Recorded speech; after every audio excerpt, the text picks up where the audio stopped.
Good morning, people. My name is Javier Guzmán, and I'm gonna be your tour guide for today, the city tour. Okay, first of all, I'm gonna introduce you to my driver, which is myself. I'm gonna introduce you to my photographer, which will be myself as well. Okay, so I'm gonna be your tour guide, photographer, driver, anything at all you need me. Okay, come with that. Ask any questions. This tour is going to be approximately 1 hour, something simple, something quick, about Old San Juan and New San Juan. Okay, we're going to stop at two places. You're going to get down, take pictures like the Capitol building, the Fort San Felipe del Morro, and we're going to be driving to all these places and going to be explaining you different buildings in our way. Okay, are you ready for the adventure? Yes, let's do it. All right. First of all, when you sit down, please buckle up, your seatbelt, and we'll be ready. Okay, I'm gonna be speaking on the microphone about different places we're gonna be passing by. First of all, here to your right is the Department of Hacienda. It's the Puerto Rican Treasury where we pay taxes at the end of the year. This place are in charge of the finances of the government. Okay, here to the left, we'll see the House of Spain. It's a social club for people that have Spanish families in Puerto Rico, established in 1935. Okay, the type of architecture of this building is beautiful. We talk about Morisque. Morisque is for the southern part of Spain. We have a lot of Arabian influences on. Okay, next building is the building we're gonna stop. Okay, the House of the Law, Capitol building of Old San Juan, where the Legislative Assembly reunites. What's the Legislative Assembly? Anybody have an idea? Okay, the Legislative Assembly are the part of our government who makes the decisions, okay, together with the governor of the island. We have no president in Puerto Rico.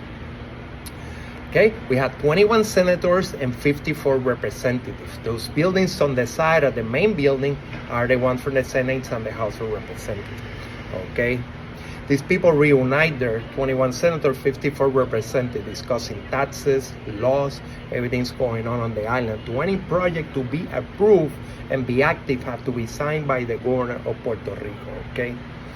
All right, at this time, you're gonna get down, take pictures. I'm gonna be with you at all the time. Oh, but before, let me tell you, to your left, we have the presidents of the United States. Those presidents are not all of them, are the presidents that have come to the island, help us out through different stuff, different situations and issues that we have through the time, starting with Mr. Teddy Roosevelt, ending with Mr. Barack Obama.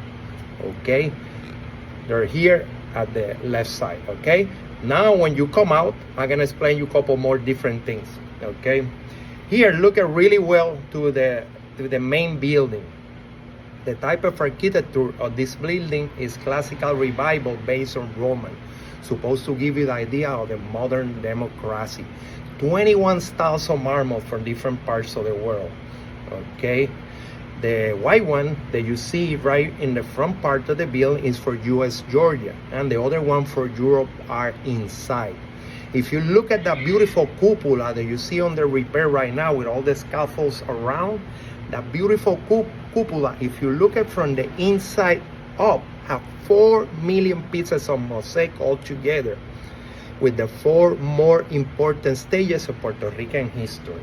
Okay, first of all is when Columbus arrived at Puerto Rico, 19th of November 1493. Columbus discovered the island of Puerto Rico and named the island of John the Baptist, La Isla de San Juan Bautista. Okay, the second episode is the colonization of the island by Mr. Juan Ponce de Leon. Okay, Ponce de Leon arriving here approximately in 1509. Okay, and he was the one to colonize Puerto Rico completely, and also once becomes the first governor of the island, Juan Ponce de Leon. Okay, the third episode of the Puerto Rican history is the abolition of the slavery, people. The abolition of the slavery happened in March of 1873. Many men put their life on the line to take care of that issue. And some of them, they got incarcerated at the dungeons of the fort. We're going to visit as a last stop. Okay, so it's very interesting. Okay, the abolition of the slavery in Puerto Rico. And the last episode that is in mosaic up there are the autonomic movement by Muñoz Rivera.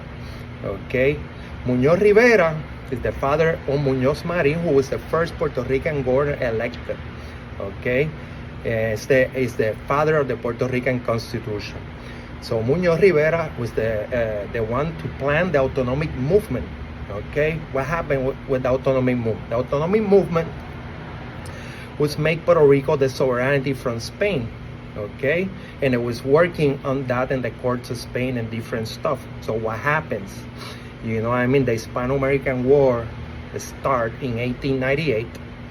What happened? The autonomic movement went in nothing. You know what I mean?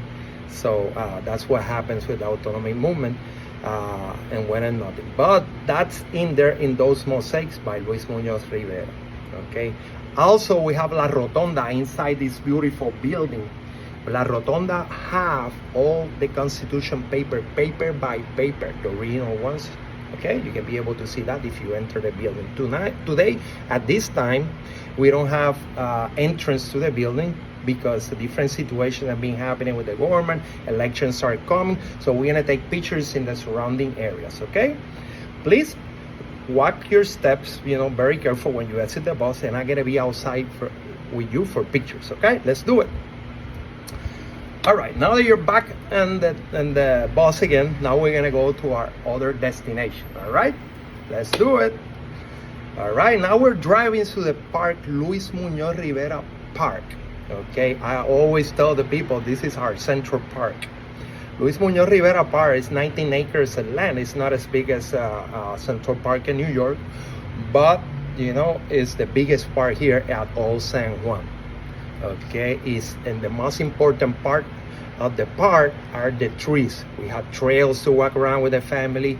We have statues of important people, historical places, slide for the kids, but the most important part are the trees that are here. It's like the slum of Old San Juan, which is a desert little island attached by some bridges to the big island of Puerto Rico. Okay, so all the trees that you see in this park are a reserve. Okay, they're protected. What happened, people? Puerto Rico is in the path of hurricanes. Okay, and we received one of the strongest hurricanes in history to the island of Puerto Rico. You know what I mean? In 2017, approximately 7 years ago, Hurricane Maria tore down the whole island completely. But this part wasn't the section. You know what I mean? A lot of these trees get ripped over from the ground from here.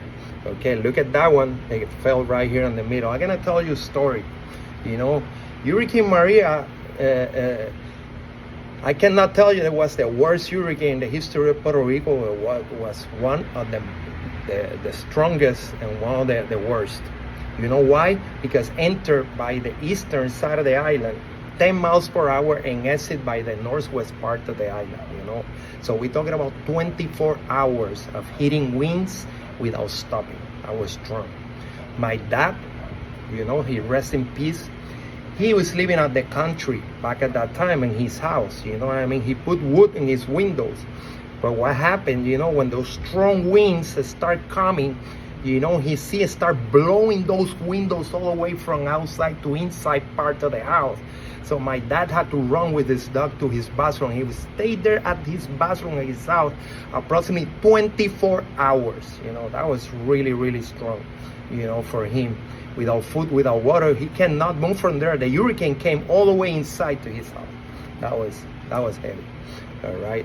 But, you know, we have FEMA in Puerto Rico and different agencies have been helping out with that and all that. So it's a very, a lot of stories about hurricanes in Puerto Rico, you know what I mean, as well as Florida, other countries. Okay, now we get here to our second stop, the area of the fort. We're gonna get down, take pictures. I'm gonna explain you a little bit about the fort. The fortification of San Cristobal was built to defend the entrance by land to the city. You know, it's the strongest fortification built in America. You know what I mean? With capacity for 250 cannons. Underground tunnels can be used to deposit soldiers on the shores and can also put gunpowder to blow it in case the enemy had come. Come and take a look at this beautiful fort. You need me for pictures? Perfect. I'll be there for you. All right. Now that you're back on the bus and you enjoy the fort, you know, and the tour is over, thank you very, very much for coming. It was a pleasure for me to have you. Okay, make sure when you get out of the bus, you know what I mean, have all your belongings, you know what I mean, your purse, your cell phone, your wallet, everything that you have bought. And it was a pleasure for me to have. Take care. Have a good time.